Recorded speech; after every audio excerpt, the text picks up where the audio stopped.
sezónu, ktorá je už za nami.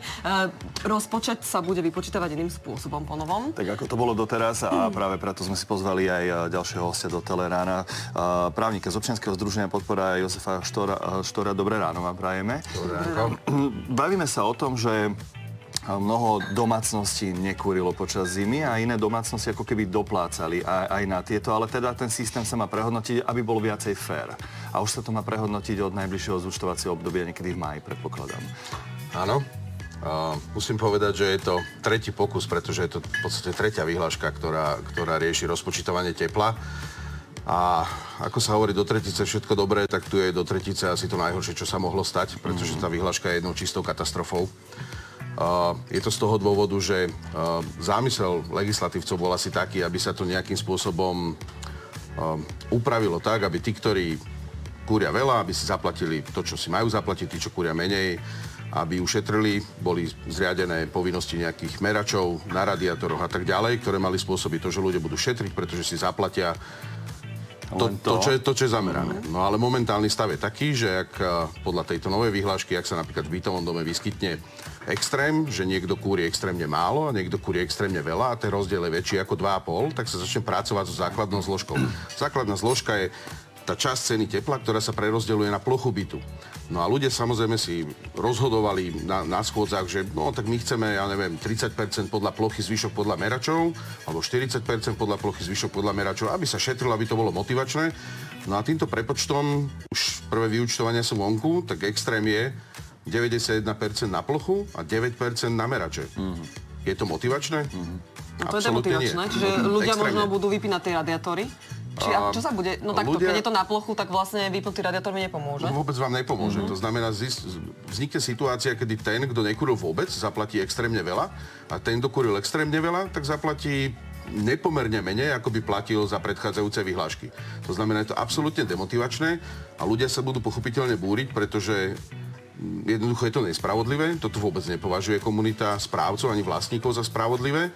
A ďalšia vec je, že spôsobí to podľa mňa to, že teplom sa začne opätovne plytvať, pretože keď mrznete, lebo šetríte, ale sused nešetrí a beha v trenkách a rozdiel medzi vašimi vyúčtovaniami bude 100 eur za rok alebo 200 eur za rok, si poďte kašlete na to, aj vy chcete chodiť v trenkách v tom byte a začne sa prekurovať. Aha. No to je jedna možno modelová situácia, ale ja poznám napríklad Petržalský byt, Slnečná strana, kde sa nemusí kúriť v podstate skoro vôbec, iba možno v nejakých tuhých mrazoch v zime, v noci a tým pádom už nepríde preplatok, ale tým pádom už príde čo, nedoplatok?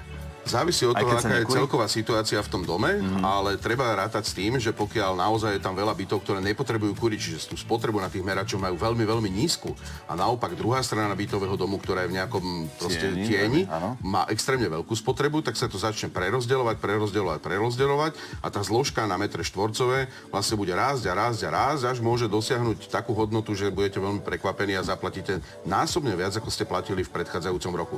A to ešte nehovorím o tom, že chudáci, ktorí sú v nadstavbách alebo proste v priestoroch, ktorí majú individuálne vykurovanie, že si spravili vlastné kotlíky, tak dlhé roky mali kľud a neplatili vlastne nič. No a momentálne je to tak, že budú musieť opäť začať platiť tú základnú zložku s tým, že teda úľavou je, že ich plocha bytu sa násobí koeficientom 0,2, čiže ako keby iba za 20% plochy bytu. Ale to sú ďalšie peniaze, ktoré musia platiť. Takže myslím si, že tá komunita bude extrémne naštvaná a keď dojdu tie vyúčtovania všetkým, tak to bude akože veľmi, veľmi emočné. Dá sa to nejakým spôsobom ešte zmeniť alebo reklamovať? Nie, je to fixne stanovené. Bohužiaľ platí sokratovský princíp, že dobrý občan dodržuje aj zlé zákony, aby nenabadal zlého občana porušovať tie dobré. Čiže pokiaľ je to v zbierke zákonov, tá vyhláška platí, nič s tým neurobíme. No a Lucia, aj ste spomínali v podstate tie merače na radiátoroch, teda majú ešte nejaký význam v dnešnej dobe tým pádom?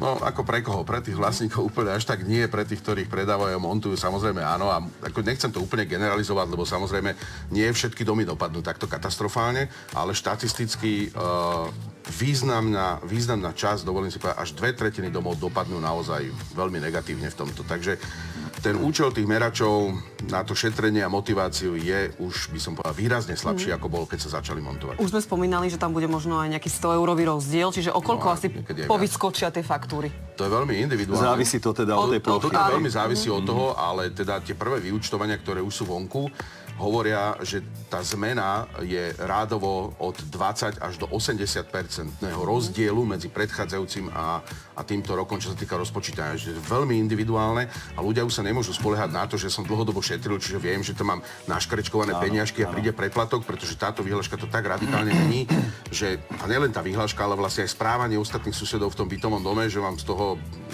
túženého preplatku urobia aj malý nedoplatok. Prečo som dúfala, že prídete s dobrými správami, že nás potešíte, že budeme platiť menej? Lebo mám bradu a vyzerám ako Dedo Mráz, ale tentokrát bez darčekov. Nepomohlo. Ďakujeme veľmi pekne. Ďakujeme. No tak budeme to sledovať samozrejme a až keď prídu tie vyrovnania alebo zúčtovania, tak budeme vidieť, ako to celé je. Ešte raz ďakujeme a ideme sa venovať ďalšej téme, pretože